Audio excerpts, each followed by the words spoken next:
On this last Food City Friday of 2022, we welcome in Chef Julie to the Daytime Kitchen.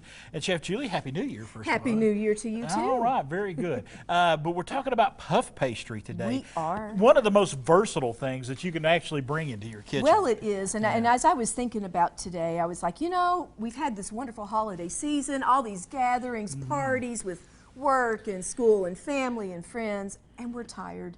Maybe just a little bit tired. Just a little bit, yes. But we've got one more to do, right? And so it's New Year's Eve. And our last New Year's big Day, blowout, yes. That's one. So it's like, what can we do that's elegant and fun, but doesn't make us sweat? So that was my goal. So puff pastry comes in these boxes. You go to the frozen section, and there's 2 packets in there of puff pastry, 2 sheets. And here's one of the sheets, just like it is. I've unrolled it. And if you just set it out, open it up, and put them out on your counter for about 40 minutes. Unless it's super cold Kind at of your get house. it to room temperature. And it'll kind of get to room temperature, or at least where it's softened enough where you can still work with it. And so the first thing we're going to make are these cute little palmier cookies. Aren't they cute? I've never heard of that, palmier. Yeah, well, it looks like palmier if you look at it, but I think it is French, and that's how to say that. And there's just these cute little cookies, and it's cinnamon sugar, and they're kind of caramelized and crunchy and wonderful, and they're super easy to make. There are different methods with them, but this is an easy one. So basically, we're first going to set this aside and sprinkle some cinnamon sugar out just right here on the lid. Just put it right out there, because you want to get cinnamon sugar. Yeah, you want to get cinnamon sugar on both sides. Okay, and then you just take this out, and we're going to roll it out to about a 12 by 12 square. And as I'm rolling, see, I'm getting that cinnamon sugar inside it. Yeah, you're kind of squishing it in there, and I'm going to actually, and I'll go ahead and put more on top here too, so I can get this. Want to make sure you got plenty of cinnamon sugar in Well, there. that is the trick with these, because it caramelizes when you bake it, and it gives it that nice little crunch. And so if you don't have lots of it on there, then it's really not that amazing. But one of my favorite things growing up, my mom every once in a while would make a cinnamon toast. Oh, yes. Cinnamon sugar toast with butter. Had that a lot. Oh, yeah. Yeah, and then I also learned you can make sugar toast. Just put sugar without the cinnamon. Put some brown sugar in it, or some regular sugar. There you go. And you don't have to be fussy about it, but that's basically the idea. Was that hard? Not at all. No. So I'm going to do one side, and you can do the other. We're just going to roll it up.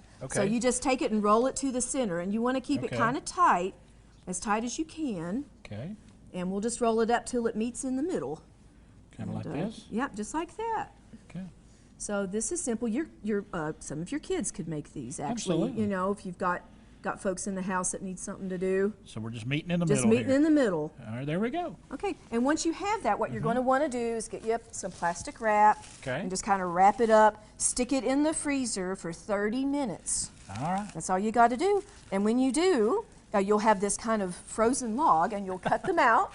And if you look over here, I've actually put some on my board, and this is what they kind of look like. That looks kind of small. They almost look like a little pinwheel candies. Yeah, little pinwheel things. Yeah. And now what I did, a second type, is I put Nutella inside. Nice. Okay, and so that was kind of fun too. But when you bake them, then they turn out to be like that. So you can see how much bigger they get. Yeah. So you don't want to stick them too close together. That's why they together. call it puff pastry. It's puff, because it puffs. It puffs out. And with the Nutella ones, I did find it can get really dark on the bottom, so you can't bake those quite as long as you do these others. But for the ones that are cinnamon sugar, about halfway through the baking, and it takes about 15 minutes or so, 425 degrees, and this is important. You want to make sure you put these in where they're cold. You can even freeze this and put them in frozen, straight up. That's fine. But that oven needs to be at the maximum temperature because it's that high heat that comes quick that causes the steam to come from the butter that's in there and causes it to puff.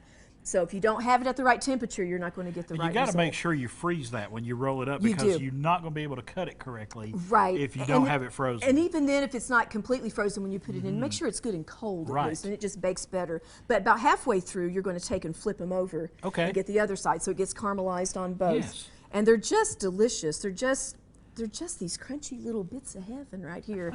They're really, really, really good. And another idea you can do is you can roll it out and put pesto on it. Oh, make it savory. Make it savory. Now I just rolled them out like a pinwheel. I didn't roll it both sides like this to make it look, that kind of cool shape.